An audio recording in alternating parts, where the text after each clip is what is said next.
Welcome to CrossFit Harrow's podcast, episode number 5. I actually have another special guest on the show today. That special guest is my younger sister. My younger sister Emma has joined us today. We are going to dive into mental health. It is Mental Health Week next week. And my sister plays quite a big role within her organisation with regards to mental health. So I thought it'd be a perfect opportunity to bring her on the show and hear her story and share it with you guys. So Em, what's your day-to-day main role? What's your main role? So I am a primary school teacher, which obviously involves me teaching. I'm currently in year 3 and 4, so I'm teaching about 7 to 8 year olds. But I have another role in school, which is a senior mental health lead. And I'm also a part of the safeguarding team, which is where we essentially identify children who may need some mental health and emotional well-being support, and that can be children of all ages across the school, and it's my job to develop a whole school approach to support mental well-being. What does a senior mental health lead mean? What is that in significance to the school? So essentially it's getting me to provide information to the staff so that they understand the important factors affecting mental health. It's getting them to be aware that they have to take care of their own mental health and well-being. I then have to be able to identify the signs and the symptoms, listen non-judgmentally, hold supportive conversations with children and adults, and also signpost people to the most professional help that they would need or that they need to get. Was this something that you volunteered to take lead on, or did you? How does it work? If I'm completely honest, I always knew from when I was young I wanted to be a head teacher. So I obviously went straight into teaching when I finished school, and I ended up getting comments made about the well-being of students and how I was able to look after them in a different sort of way. So my school actually created this role for me, and if I'm being honest, in the times that we're facing, not just now but over the last few years, mental health has been extremely prevalent, and they decided that it was the best role suited for me to help the children.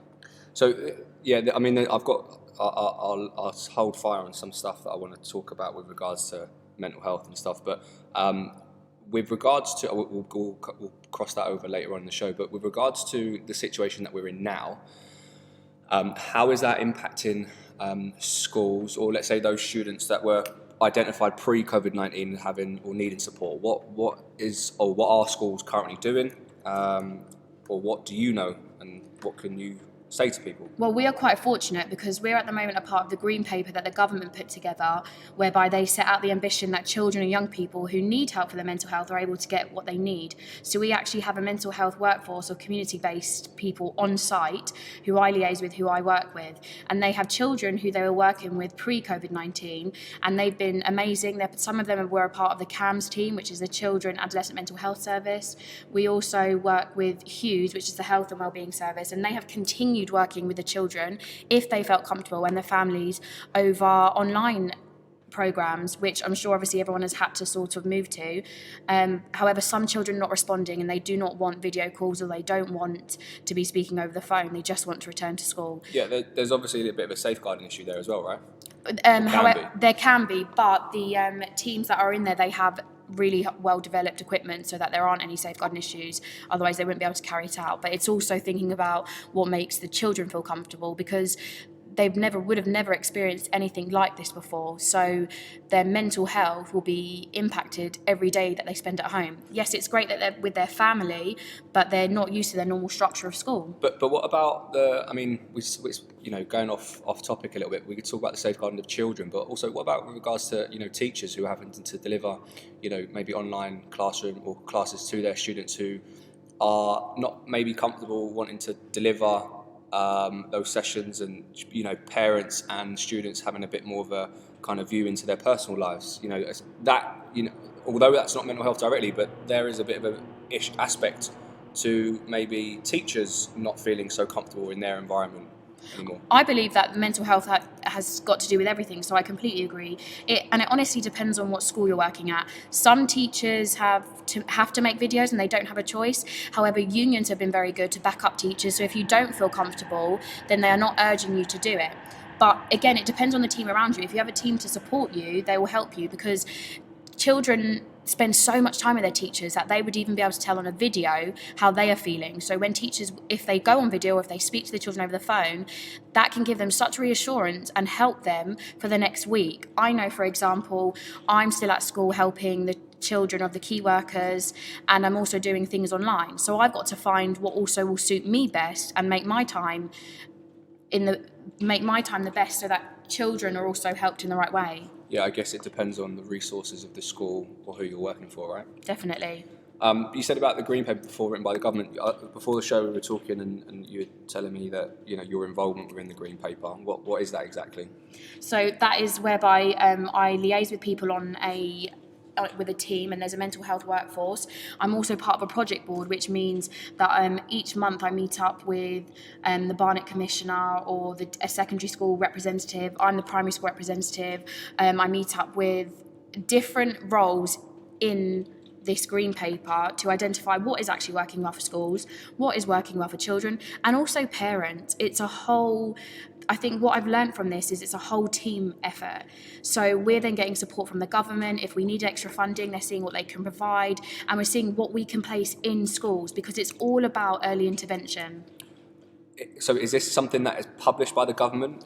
Do you have an influence? So this is published by the government. It was the 2017 Transforming Lives in Education. So part of they want to have a mental health lead in every school by 2025. So obviously what they've done now, they've got 5 pilot schools, including ours, where they have the workforce or community-based support teams.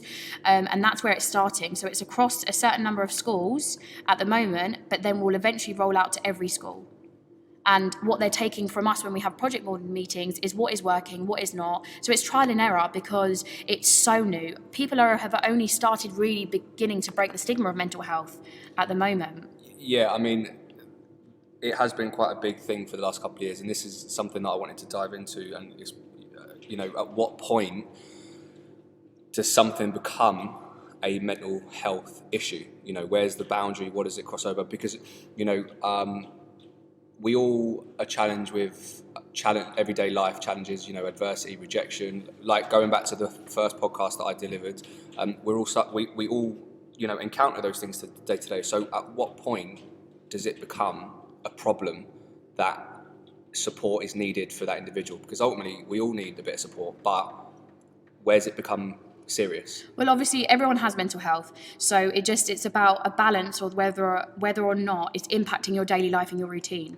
If that is impacting your daily life and your routine, if you have, for example, a long-lasting sadness or irritability, if you're having extremely high or low moods, maybe you're having excessive fear, worry, or anxiety, maybe some social withdrawal, or even dramatic changes in sleeping or habits. Sometimes we have this anyway. However, if it is affecting your daily routine and your daily life, this is when you should seek help. But don't be put off for when I say seek help, because that could mean at the beginning your help is from your friend.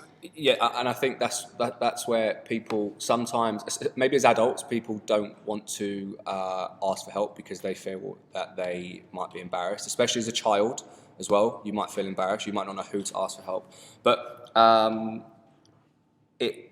guess, especially now with kind of the whole generation of social media and stuff, and how much technology and access these students and kids have, some of them might not have actually been able to develop coping mechanisms. So, I remember, as a kid growing up, you'd done something wrong, you'd get a certain style of telling off, but you'd have people around you. It wasn't a case of, go and watch something on the iPad, or you was never kind of neglected, or I was never neglected personally in that certain way.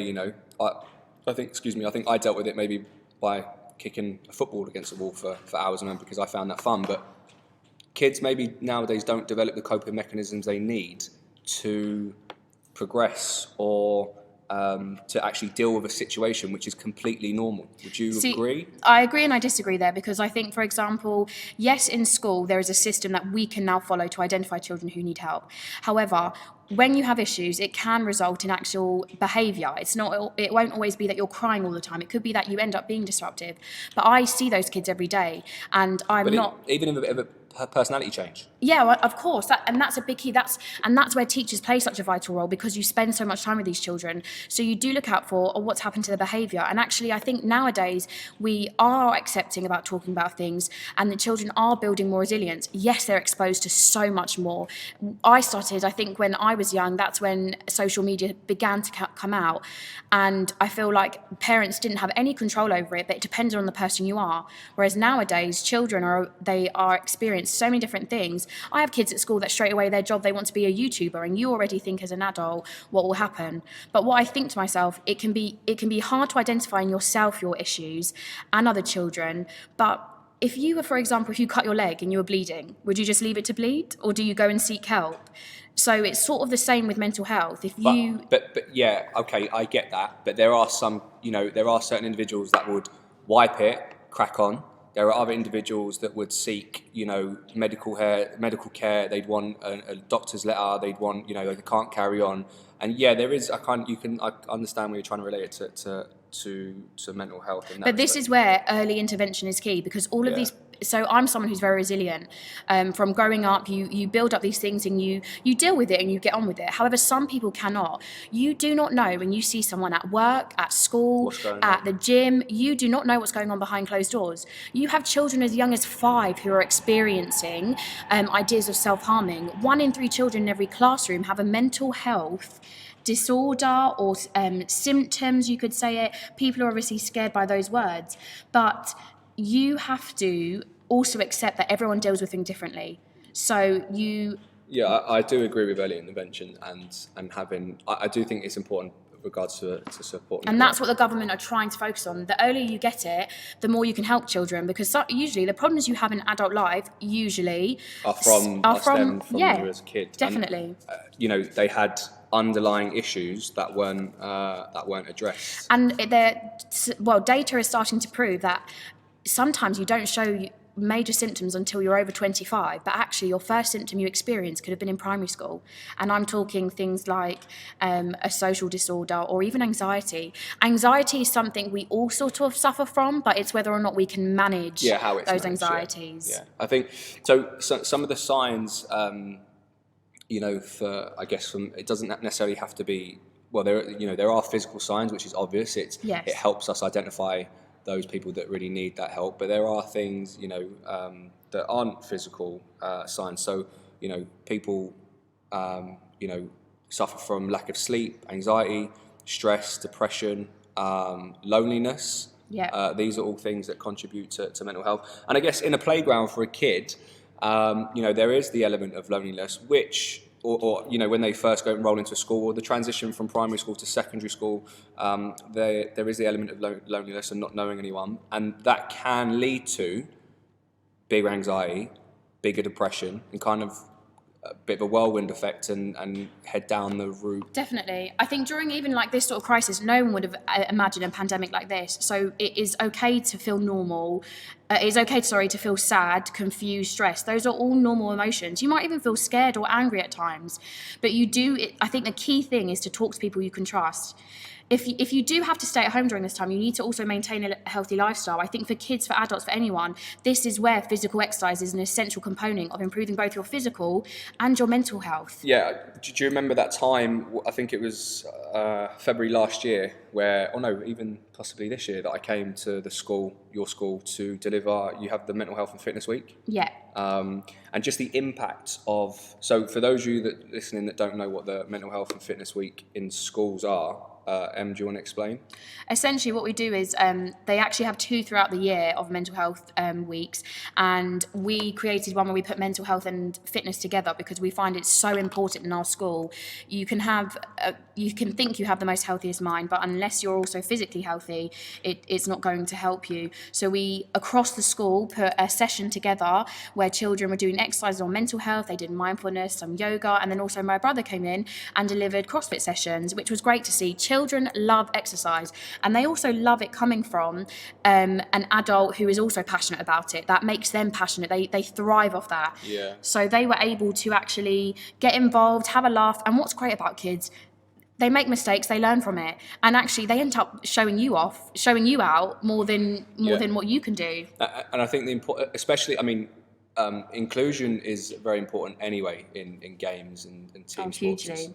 in team sports. But I think even more that week, I think I really tried to focus on trying to make the sessions as inclusive as possible to every single there was, I think, seven different classes, 8 classes that day, and 30 kids in each class. And I think you actually did 10 classes because you did across the school, to be honest. Yeah, I didn't really give you a break either. Yeah, that was I needed not good for your mental health. I needed some mental health support that day. But they had such a good time, and actually seeing them, blowing off some steam. Some will use sport as a different. Some will use it because they're passionate about it. Some will use it because they like the competitiveness about it. Some will use it as a way to, let some steam off. Some will do it as a way to, move away from everything that's maybe going on at home, and things like that. I guess that's what adults do too. Yeah, and I think as well, at school it's their safe space. So if children all feel comfortable with each other, especially at a young age, it's easier to just do things and try things like PE. But as you get older, year sixes,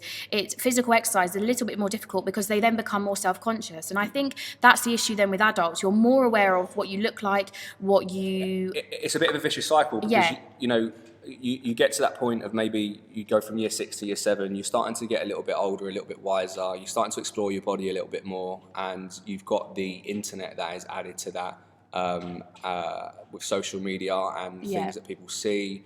And that does, and then there's the element of where if mental health wasn't an issue before, but if it wasn't around in your life before, maybe with the social pressures or external pressures that you're getting, that might be something that develops. Definitely, and I think participation in regular physical activity can then increase your self-esteem, and it actually reduces your stress and anxiety.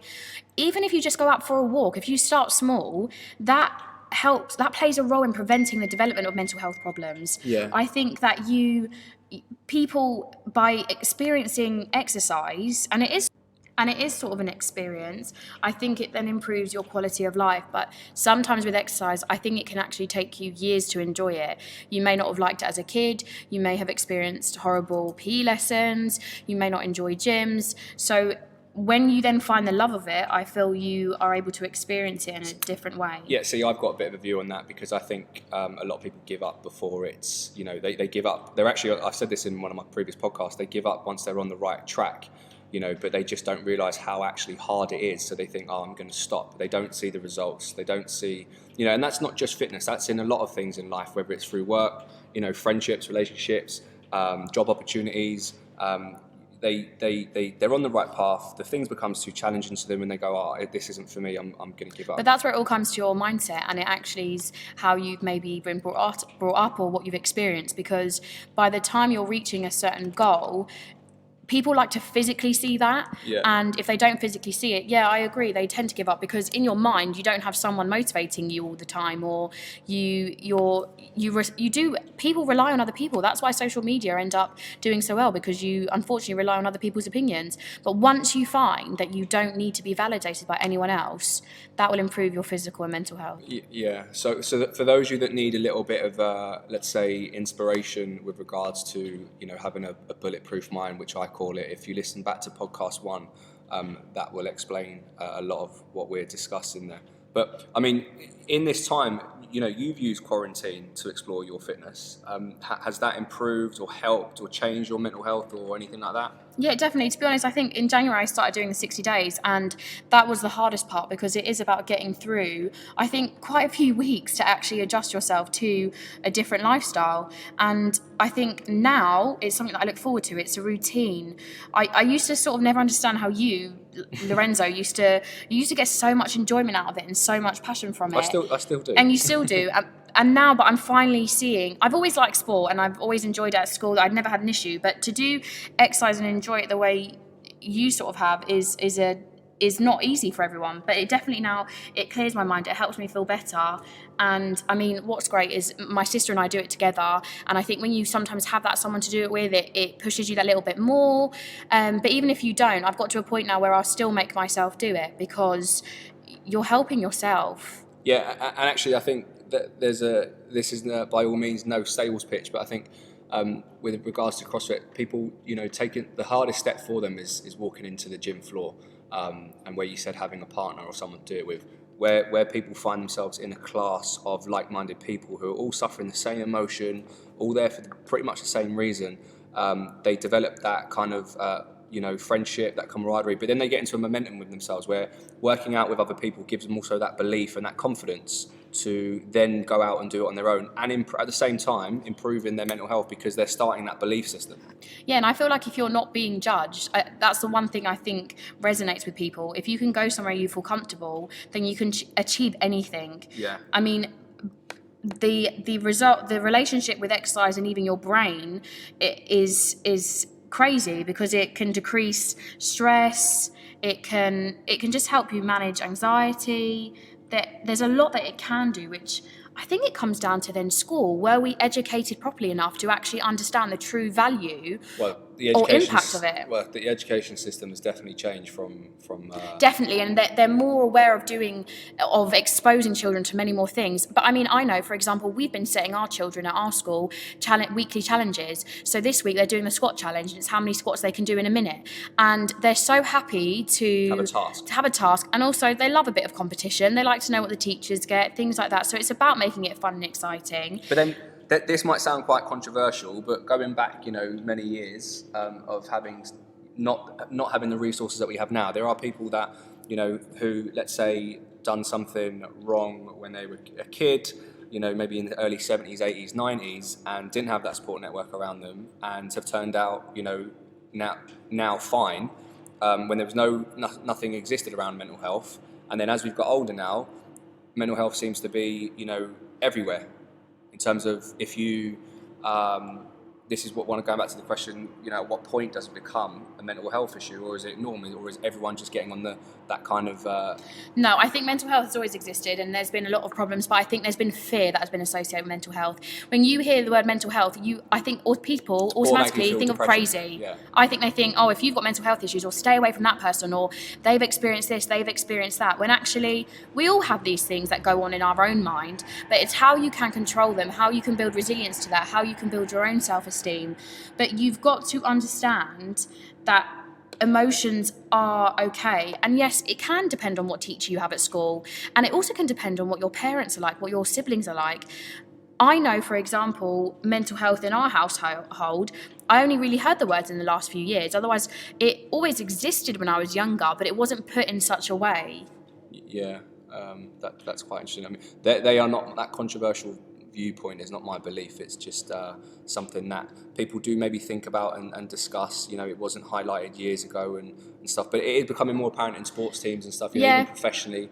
And I think it's great. What's fantastic is people like Prince William, Prince Harry and Princess Kate are advocates of mental health. They even met with a group of footballers and did a whole mental health chat campaign.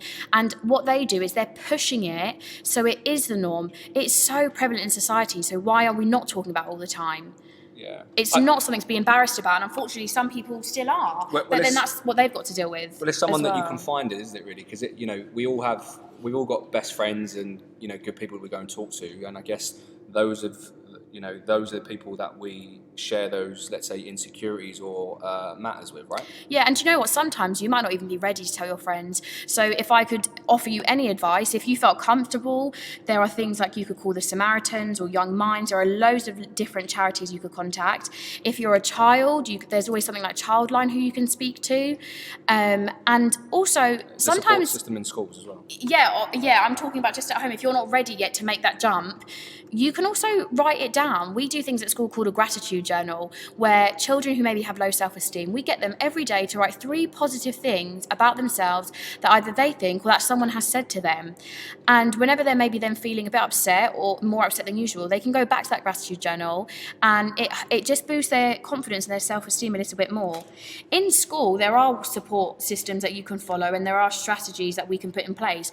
However, there are also children who keep it everything inside. You could be one of those people that you don't let people on. You say, how are you today? Yeah, I'm fine. Well, actually, they've just had to take care of their mum. They've just had to do all the washing, then drop kids off. And actually, you never get time for yourself. Yeah, there's a lot of things that happen behind closed doors where we don't actually read or know about people's story.